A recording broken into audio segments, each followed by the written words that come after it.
नमस्कार दोस्तों, एग्जाम मित्र में आपका स्वागत है। आशा करता हूँ आप सभी अच्छे होंगे। दोस्तों, इस वीडियो में हम बात करेंगे पीजीएमएस रोहतक हरियाणा की बीएससी नर्सिंग कोर्स के बारे में, जो आपका एंट्रेंस एग्जामिनेशन कंडक्ट करवाया जाएगा और आपका एडमिशन प्रोसीजर आपका कंडक्ट करवाया जाएगा।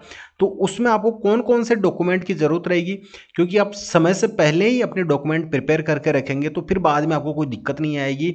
तो आपको इस वीडियो में सारी जानकारी मिलेगी कि कौन कौन से डॉक्यूमेंट्स आपके लिए इंपॉर्टेंट है, और उन डॉक्यूमेंट्स में अगर आपके पास कोई भी डॉक्यूमेंट्स लास्ट टाइम में नहीं रहता है तो फिर आपकी परेशानी आती है। और आपके अच्छा खासा स्कोर होने के बावजूद काउंसलिंग में पार्टिसिपेट करने के बाद में अगर आपको अच्छी सीट मिल जाती है तो फिर भी आपका जो एडमिशन है वो कैंसिल किया जा सकता है। तो ये डॉक्यूमेंट्स आपके लिए इंपॉर्टेंट है और आप अभी से ही इनको प्रिपेयर कर लीजिए। अगर आपके पास में पहले से ही है तो अच्छी बात है, अगर नहीं है इन डॉक्यूमेंट्स में से तो आपको अभी अपने डॉक्यूमेंट है वो तैयार कर लेने हैं। और साथ ही जो आपका एंट्रेंस एग्जामिनेशन कंडक्ट करवाया जाएगा तो उसमें आपको कौन कौन सी चीज़ें फॉलो करनी है, कौन सी बुक्स को फॉलो करना है, सारी जानकारी आपको इस वीडियो में मिलेगी। वीडियो को शुरू से अंत तक जरूर देखिए और बाकी की अदर अपडेट आपको समय समय पर हमारे चैनल पर मिलती रहेगी। तो चैनल को सब्सक्राइब करके बेल आइकन जरूर प्रेस कर लेना, इससे कि आने वाले सभी वीडियो की नोटिफिकेशन आपको मिल सके। और दोस्तों, ये टेलीग्राम चैनल है जो हरियाणा के कैंडिडेट हैं उन्हीं के लिए स्पेशली बना रखा है। ये हरियाणा के नर्सिंग और पैरामेडिकल से रिलेटेड मैं समय समय पर अपडेट इसमें प्रोवाइड करवाता रहता हूँ, जैसे कौन सी बुक्स आपको फॉलो करनी है, नोटिफिकेशन वगैरह। तो इस चैनल को आप जरूर फॉलो कर लीजिए, लिंक डिस्क्रिप्शन बॉक्स में दिया गया है, ये आपके लिए काफ़ी यूजफुल हो। अब सबसे पहले बात कर लेते हैं कि जो आपका नोटिफिकेशन जारी किया गया था तो उस नोटिफिकेशन में आपकी जो एंट्रेंस एग्जामिनेशन की डेट है वो 16 जून 2024 दी गई है। लेकिन अगर बात की जाए तो अभी तक आपकी जो एप्लीकेशन फॉर्म है वो स्टार्ट नहीं किया गया। पीजीएमएस की तरफ से आपका एंट्रेंस एग्जामिनेशन की डेट तो जारी कर दी गई है, लेकिन एप्लीकेशन फॉर्म अभी स्टार्ट नहीं हुई है। तो जैसे ही उसका नोटिफिकेशन आपका जारी किया जाएगा तो मैं वीडियो के माध्यम से सारी अपडेट आपको प्रोवाइड करवा दूंगा कि किस तरीके से फॉर्म फिल करना है, क्या प्रोसेस फॉलो करनी है। और आपका सिलेबस भी है वो आपका इस नोटिफिकेशन में आपका अनक्लोज कर दिया गया है कि आपको कौन कौन सी चीज़ें फॉलो करनी है, क्या क्या रीड करना है और आपका एग्जाम में सिलेबस है वो क्या पूछा जाएगा। तो अब बात करते हैं आपके इंपॉर्टेंट डॉक्यूमेंट्स की। तो ये डॉक्यूमेंट्स है वो आपको अभी से प्रिपेयर कर लेने हैं। सबसे पहला डॉक्यूमेंट्स है वो है आपके लिए 10th की मार्कशीट। तो 10th की जो मार्कशीट है वो ओरिजिनल मार्कशीट होनी चाहिए। ये आपके लिए इंपॉर्टेंट है क्योंकि उसमें आपकी डेट ऑफ बर्थ है वो प्रूफ रहता है। और एक चीज़ आपको ये जान लेनी जरूरी है, जब भी आप फॉर्म फिल करें तो उस फॉर्म फिल करने में जो आपकी 10वीं की मार्कशीट में जो भी डिटेल्स है, नाम, पिता का नाम, माता का नाम, तो एज इट इज़ वही आपको फिल करना है। आपको 12वीं की जो डिटेल्स है उसके अकॉर्डिंग नहीं फिल करना, जैसे कि 12वीं में आपके नाम में कुछ ना कुछ मिस्टेक्स रहती है। लेकिन 10th की मार्कशीट है उसी के माध्यम से ही आपके आगे की जो डिग्री बनेगी, आप बीएससी नर्सिंग करेंगे, पैरामेडिकल करेंगे, तो वो जो 10वीं की मार्कशीट है उसी के अनुसार ही आपकी डिग्री होनी चाहिए। तो ये चीज़ सबसे मोस्ट इंपॉर्टेंट है, क्योंकि काफ़ी सारे स्टूडेंट्स के ये सब होता है कि 10वीं में कुछ नाम होता है, 12th में थोड़ा सा मिस्टेक हो जाती है, फिर कॉलेज में अलग नाम चलता रहता है। तो ये आपको मिस्टेक नहीं करनी है। जो 10वीं की मार्कशीट में जो आपका नाम, पिता का नाम हो, वही आपको अपने एप्लीकेशन फॉर्म में फिल करना है। और अगर एप्लीकेशन फॉर्म फिल करने में कोई दिक्कत आ रही है, मेरे द्वारा फॉर्म फिल करवाना चाहते हैं, तो जैसे ही आपकी एप्लीकेशन फॉर्म जारी हो तो मुझे इंस्टाग्राम पर मैसेज कर दीजिए, मैं आपका फॉर्म है वो भी फिल कर दूंगा। अब नेक्स्ट आपका है पास सर्टिफिकेट। तो डीएमसी का मतलब होता है डिटेल मार्कशीट। तो जो क्वालिफाइंग एग्जामिनेशन आपका 12वीं का, तो 12वीं की आपके पास में मार्कशीट होनी चाहिए। पहली हो गई 10वीं की, दूसरी हो गई 12वीं की। अब नेक्स्ट है ये आपका जो डॉक्यूमेंट है वो है GNM BSc nursing, post basic BSc nursing जो रजिस्ट्रेशन है उनके लिए। जैसे कि अगर किसी को पोस्ट बेसिक बीएससी नर्सिंग करना है तो उसके लिए जीएनएम का सर्टिफिकेट होना जरूरी है। एमएससी नर्सिंग वालों के लिए बीएससी नर्सिंग का होना जरूरी है। पोस्ट बेसिक बीएससी नर्सिंग जिन्होंने कर रखी है और एमएससी नर्सिंग करना चाहते हैं तो उनके लिए पोस्ट बेसिक बीएससी नर्सिंग का। तो ये GNM BSc nursing, post basic BSc nursing है वो है जो पीजी कोर्सेज करते हैं, जीएनएम को छोड़ के। तो जो पीजी कोर्सेज करते हैं उनके लिए है ये है। अब नेक्स्ट आपका है certificate with good character from the principle of institution last attended. तो आपका जो करेक्टर सर्टिफिकेट है वो आपका बना हुआ होना चाहिए, वो आप अभी बनवा लीजिए तो बेहतर रहेगा। फिर बाद में आपके फॉर्म जारी होंगे उस टाइम पे आप हड़बड़ाहट में इधर दौड़ेंगे उधर दौड़ेंगे, तो अभी से आप बनवा लीजिए जहाँ से अपने लास्ट अपनी पढ़ाई की है। जैसे कि अगर आपने जीएनएम आपने कंप्लीट करी है तो लास्ट आपने कर रखी है वहाँ से बनवा लीजिए। अगर आपने लास्ट आपकी 12वीं क्लास की है तो वहाँ से बनवा लीजिए। अगर आपने बीच में गैप भी दे रखा, जैसे साल 2 साल का गैप है, तो भी आपने जो 12वीं लास्ट टाइम जहाँ से की है वहाँ से आप अपना करेक्टर सर्टिफिकेट बनवा लीजिए प्रिंसिपल से, स्कूल में जाके वो आपका बना के दे देंगे। अब है next service certificate from the employer.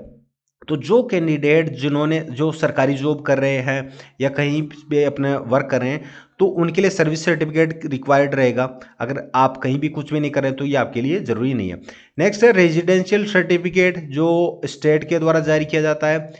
Important चीज़ इसमें ये जानने वाली है स्टूडेंट्स की, ये डाउट रहेगा सर हमारे पास सर्टिफिकेट है सेंट्रल का, वो वैलिड नहीं रहेगा, क्योंकि पीजीएमएस रोहतक का जो एंट्रेंस एग्जामिनेशन है वो स्टेट लेवल की यूनिवर्सिटी है, तो उसमें आपका स्टेट गवर्नमेंट का आपका रेजिडेंशियल सर्टिफिकेट होगा। बोनाफाइड रेजिडेंट वो भी सेम ही आपका रेजिडेंशियल सर्टिफिकेट बोनाफाइड, अगर आप दोनों आपके पास में है तो अच्छी है, अगर एक है तो कोई दिक्कत नहीं। नेक्स्ट है आपका पीपीपीआईडी, अगर आपके पास में है तो वेल एंड गुड, अगर नहीं है तो कोई दिक्कत नहीं है। लेकिन पीपीपीआईडी आपके पास में होगी, सभी के पास में नहीं है तो बनवा लीजिए। यह है परिवार पहचान पत्र, पीपीपीआईडी का मतलब होता है परिवार पहचान पत्र। नेक्स्ट है आपका कास्ट सर्टिफिकेट, तो आपका अगर रिजर्वेशन आप लेना चाहते हैं और उस कैटेगरी में आप आ रहे हैं तो स्टेट गवर्नमेंट का ही लगेगा, मैं फिर से बता रहा हूँ सेंट्रल गवर्नमेंट का नहीं लगेगा। पीजीएमएस रोहतक आपकी स्टेट यूनिवर्सिटी है, तो कास्ट सर्टिफिकेट आपको बनवा लेना है SC ST OBC या AWS कैटेगरी का, जिससे कि आपको रिजर्वेशन का फायदा मिल सके। अगर उस कैटेगरी में आते हैं, जनरल कैटेगरी से हैं आप, तो आपको कोई भी कास्ट सर्टिफिकेट बनवाने की जरूरत नहीं है। नेक्स्ट है फिजिकल हैंडीकैप कैंडिडेट के लिए, तो उनको आपका फिजिकल हैंडीकैप का जो डिसेबिलिटी का सर्टिफिकेट है वो आपको बनवाना है। अगर फ्रीडम फाइटर हैं और डिपेंडेंट हैं फ्रीडम फाइटर फैमिली से, तो उसका आपको स्टेट गवर्नमेंट की तरफ से जो आपका सर्टिफिकेट बनता है वो आपको बनवाना, सेंटर का नहीं चलेगा। मैं फिर से बता रहा हूँ, स्टेट का आपका चलेगा यहाँ पे। नेक्स्ट डॉक्यूमेंट की हम बात करें तो यहाँ पे फ्रीडम फाइटर का आपका हो गया। अब है सर्टिफिकेट ESM, तो जो एक्स सर्विसमैन है उनके लिए है, स्टेट गवर्नमेंट का ही। एक्स सर्विसमैन आप नहीं है तो आपका नहीं लगेगा। और जो EWS कैटेगरी से बिलोंग करते हैं तो उनका इंपॉर्टेंट है ये इनकम एंड एसेट सर्टिफिकेट, जो आपका इनकम सर्टिफिकेट बनता है वो केवल EWS कैटेगरी के लिए है, बाकी अदर कैटेगरी के लिए नहीं है। अब नेक्स्ट आपका print out of application form का, तो ये काउंसलिंग के टाइम पे जब आप जाओगे तो उस टाइम पे आपका जरूरत पड़ेगा। आप जब कॉमन एंट्रेंस टेस्ट दे लोगे और आपका रिजल्ट आ जाएगा तो वो ये आपका जरूरत पड़ेगा। ये एप्लीकेशन फॉर्म, ऊपर वाले डॉक्यूमेंट तो आपके फॉर्म फिल करेंगे उस टाइम पे भी जरूरत पड़ सकती है, और बाकी जब काउंसलिंग करेंगे उस टाइम पे भी जरूरत पड़ेगी, उस टाइम पर तो 100%। और उस टाइम पे आपके ऑनलाइन एप्लीकेशन फॉर्म, CT का जो रिजल्ट कार्ड है वो, और आपका आइडेंटिटी कार्ड जिसमें आपका आधार कार्ड चल सकता है, PAN card, driving licence, passport, आपका वोटर ID कार्ड, इनमें से कोई हो। और बाकी ये जो आपका दिए गए हैं ये है NRI कैंडिडेट के लिए, तो आप NRI कैंडिडेट है नहीं तो जो NRI कैंडिडेट है वो स्क्रीनशॉट ले लीजिए और इसको अच्छे से समझ लीजिए। अब नेक्स्ट यहाँ पे नोट दिया गया है, स्पेशली क्या नोट दिया गया है, any candidate who fail to produce any of the required certificate या document at the time of document verification shall lose his sir claim to admission. Clear mention है कि अगर इनमें से कोई भी डॉक्यूमेंट अगर आप नहीं दे पाते हैं एडमिशन के टाइम पे तो आप अपनी सीट गंवा सकते हैं, आपका एडमिशन है वो कैंसिल किया जा सकता है।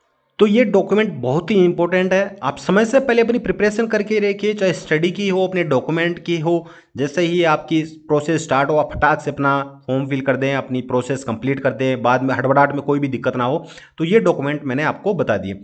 अब नेक्स्ट बात करते हैं कि प्रिपरेशन किस तरीके से करें, तो मैंने डिटेल में आपको सिलेबस वो बता रखा है। आपका CET एग्जाम होगा, BSc नर्सिंग, BPT और पैरामेडिकल कोर्सेज के लिए केवल एक ही एग्जाम होगा, और उस एग्जाम को आपको देने के बाद में फिर आप BSc नर्सिंग चूज कर सकते हैं, BPT या पैरामेडिकल, ये आप चूज करेंगे काउंसलिंग के टाइम पे। उस काउंसलिंग के टाइम पे आप इनमें से एक कोर्स चूज कर लेंगे, फिर उस कोर्स के अनुसार ही आपको कॉलेज शो होगी, और उन कॉलेज में आपकी कैटेगरी के हिसाब से कितनी सीट है वो आपको शो होगी, और वो आप सेलेक्ट कर सकते हैं। तो इस तरीके से आपकी प्रोसेस रहेगी। ये भी डाउट रहता है कि सर हम किस तरीके से करेंगे, पैरामेडिकल का इनका एक ही एग्जाम होगा, तो ये डाउट आई होप क्लियर हो गया होगा। एग्जाम डेट है वो आपकी 16 जून आपकी डिक्लेयर कर दी गई है, और उम्मीद है कि आपकी जो डेट है उसे एक्सटेंड किया जाएगा, क्योंकि अभी तक आपके फॉर्म नहीं आए हैं। तो 7 से 10 दिन तो आपके फॉर्म फिल करने में लगेंगे, फिर एडमिट कार्ड जारी किया जाएगा और एंट्रेंस एग्जामिनेशन वगैरह। तो उम्मीद है कि आपका जो एग्जाम डेट है उसे एक्सटेंड किया जा सकता है। अभी कंफर्म नहीं है, मैं ऑफिशियल नोटिफिकेशन के अकॉर्डिंग आपको सारी चीज़ें बताऊंगा, ऐसा नहीं है कि मैं अपने मन मुताबिक बता दूंगा, लेकिन उम्मीद है कि आपकी डेट है वो आपकी एक्सटेंड की जा सकती है। लेकिन फिलहाल आपको 16 जून ही मान के चलनी है। अब आपका जो एग्जाम होगा वो इंग्लिश लैंग्वेज में होगा, हिंदी मीडियम में नहीं होगा। 3 घंटे का आपको टाइम दिया जाएगा, OMR बेस्ड आपका पेपर होगा, और आपको OMR सीट दी जाएगी, क्वेश्चन पेपर दिया जाएगा, क्वेश्चन पेपर में क्वेश्चन रीड करने हैं, फिर जो OMR सीट रहेगी उसमें आपको गोले फिल करने रहेंगे कि कौन सा गोला आपको करेक्ट लग रहा है, ABCD वो आपको करेक्ट लग रहा है वो आपको काले कर देने हैं वहाँ पे। तो जो आपका करेक्ट होगा मार्क्स मिल जाएंगे। अगर इनकरेक्ट होगा तो नेगेटिव मार्किंग है नहीं। वैसे आपको सारे के सारे मार्क्स आपको जो गोले हैं वो फिल करने हैं। सारे गोले मतलब ऐसा नहीं कि आपको एक क्वेश्चन में 4 गोले मिल रहे हैं तो वो चारों के चारों ही फिल करने हैं, ऐसा नहीं है। 180 क्वेश्चन आपको आएंगे तो 180 क्वेश्चंस के आपको जो भी करेक्ट लगते हैं वो एक गोला फिल करना है, ऐसा नहीं सारे के सारे ही फिल कर देने हैं चारों के चारों। तो 180 क्वेश्चन आपके पूछे जाएंगे। फिजिक्स, केमिस्ट्री और बायोलॉजी का आपका पैटर्न आएगा, सिलेबस पूछा जाएगा। और ये जो सिलेबस आपका आएगा वो 11वीं और 12वीं क्लास का पूछा जाएगा, 11th और 12th का सिलेबस मैंने डिटेल में सारी चीज़ें आपको बता रखी है। अब इसकी प्रिपरेशन किस तरीके से करें। अब मान लीजिए कि आपके पास में 16 जून का आपका एग्जाम होगा और कितना टाइम बच रहा है, 15 दिन का आपके पास में समय चल रहा है। तो 15 दिन में आप अपनी प्रिपरेशन किससे कैसे करेंगे। अब मैंने जो आपको पहले बोला कि शायद आपकी एग्जाम डेट है वो एक्सटेंड की जा सकती है, बाई चांस अगर नहीं की गई तो फिर आपके पास में 15 दिन ही बचेंगे। तो इन 15 दिन को ही आप अपना टारगेट लेके चलिए। और इन 15 दिन में अगर आपको सिलेक्शन लेना है तो मैंने आपको डिस्क्रिप्शन बॉक्स में e books, mock test paper provide करवा रखे हैं, उनको अच्छे से फॉलो कर लिए तो 100% में श्योरिटी के साथ कहता हूं कि आप अपने लिए एक गवर्नमेंट सीट है वो कंफर्म कर लेंगे। उनसे बाहर आपका एक भी क्वेश्चन नहीं आने वाला। अब उनको अवेल किस तरीके से कर सकते हैं, तो डिस्क्रिप्शन बॉक्स में लिंक दिया गया है। आप जैसे ही वीडियो ओपन करेंगे तो यहाँ पे आप देख सकते हैं, यहाँ पे 30 mock test paper important questions हैं एग्जाम प्रोस्पेक्टिव से। जो आपके इंपॉर्टेंट क्वेश्चन सारे के सारे इसमें कंपाइल किए गए हैं। आपको एज इट इज 50% क्वेश्चन आपको इनमें से देखने को मिलेंगे। नेक्स्ट आपकी 11th और 12th एनसीईआरटी बेस्ड आपकी थ्योरी बेस्ड ई बुक, इसमें आप अपने कॉन्सेप्ट क्लियर कर सकते हैं और ऑब्जेक्टिव ई बुक ये आपकी दी गई है। तीनों को आपने अच्छे से फॉलो कर लिया। अब स्ट्रेटजी मैं बता देता हूं आपको किस तरीके से करना है। आपको पहले करना है एक चैप्टर, जैसे कि मैं एग्जांपल के तौर पे बताता हूं। आपने केमिस्ट्री आपने स्टार्ट किए पढ़ना, एक चैप्टर आप केमिस्ट्री का रीड कर लीजिए। उसका कंप्लीट करने के बाद में कंसेप्ट आपके क्लियर हो जाएंगे। फिर फटाक से आपको आना है ऑब्जेक्टिव बुक पे और उस फिजिक्स का जो चैप्टर आपने कंसेप्ट क्लियर किए उसके सारे के सारे ऑब्जेक्टिव क्वेश्चन इसमें दिए गए, इजी, मीडियम, डिफिकल्ट, तीनों लेवल के। अगर आपका पेपर है वो मीडियम टू डिफिकल्ट लेवल का आता है, सारे के सारे क्वेश्चन इसमें से एज इट इज आपको मिल जाएंगे ऑब्जेक्टिव बुक में से। तो आपको उसकी क्वेश्चन प्रैक्टिस करनी है और हर दिन का आपको एक मॉक टेस्ट पेपर है वो आपको सोल्व करना है। हर दिन का एक मॉक टेस्ट पेपर, हो सके तो आप 2 करने की कोशिश कीजिए, एक मॉर्निंग में एक इवनिंग में। अगर आप ये स्ट्रेटजी फॉलो करेंगे, तीनों सब्जेक्ट का सिलेबस इसमें कवर किया गया, इनसे बाहर एक भी क्वेश्चन नहीं आएगा, सारे के सारे क्वेश्चन इनमें से देखने को मिलेंगे। तो आप आज से ही अपनी प्रिपरेशन स्टार्ट कर दीजिए जिससे कि आप अच्छे मार्क्स ले सके और आप अपने लिए गवर्नमेंट सीट है वो आप कंफर्म कर सके। ये जो 15 दिन का समय है यही आपका कैरियर आगे डिसाइड करेगा। आप जो डिसीजन अभी लेंगे, जो आप मेहनत आप अभी करेंगे, उसका परिणाम आपको 15 दिन बाद में देखने को मिल जाएगा कि आपका पेपर कैसा हुआ है। और ये 15 दिन ही आपका कैरियर डिसाइड करेंगे, निर्णायक साबित होंगे, क्योंकि आपका कैरियर है इन 15 दिन पे ही निर्भर करेगा। गवर्नमेंट सीट मिलेगी बहुत अच्छा होगा, प्राइवेट सीट मिलेगी तो अच्छा तो होगा, लेकिन आप अपने फैमिली का फाइनेंशियली सपोर्ट नहीं कर पाएंगे। तो अपनी फैमिली का फाइनेंशियली सपोर्ट करने के लिए कि घर वालों की फीस कम लगे, तो आप अच्छे से पढ़ाई कर लीजिए 15 दिन, इनको अच्छे से फॉलो कर लीजिए। तो आप ये नहीं कि आप 3-4 साल कमाई नहीं करेंगे, कमाई यही रहेगी कि आप गवर्नमेंट सीट लेके घर वालों की फीस कम दिलाइए। ये आपका बस वही बहुत बड़ी बात हो जाएगी। अब इनको अवेल किस तरीके से कर सकते हैं, तो आप जैसे 30 मॉक टेस्ट पेपर अवेल करना है, लिंक पे क्लिक करेंगे। तो जैसे ही आप लिंक पे क्लिक करेंगे तो इस तरीके से कुछ इंटरफेस आपके सामने आ जाएगा।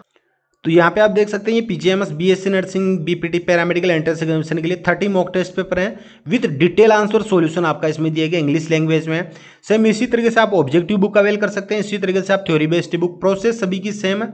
तो आपको क्लिक करना है बाय नाउ पे। बाय नाउ पे आप जैसे ही क्लिक करेंगे तो इस तरीके से इंटरफेस आएगा। इसमें अपनी डिटेल्स फिल करनी है, जैसे कि फर्स्ट नेम, लास्ट नेम, अपनी एक्टिव ईमेल आईडी, अपनी कॉन्टैक्ट डिटेल फिल करके रिव्यू एंड पे पे आपको क्लिक कर देना।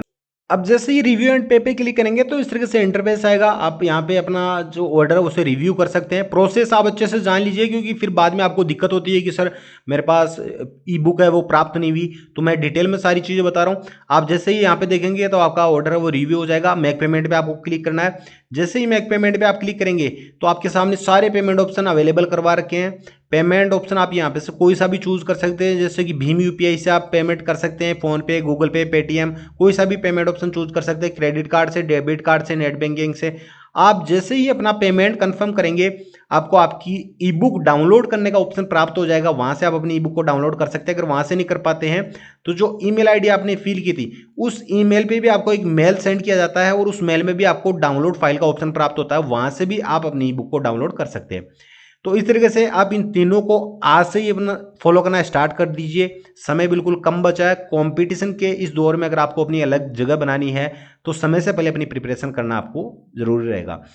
आप आज के लिए इतना ही। कोई भी अपडेट आएगी मैं चैनल पे वीडियो के माध्यम से प्रोवाइड करवा दूंगा। अगर कोई भी डाउट हो कमेंट बॉक्स में पूछ सकते हैं या इंस्टाग्राम पे फॉलो करके वहां से भी जानकारी ले सकते हैं। इंस्टाग्राम का लिंक आपको डिस्क्रिप्शन बॉक्स में प्रोवाइड करवा रखा। मिलता है नेक्स्ट वीडियो में। धन्यवाद। जय हिंद, जय भारत।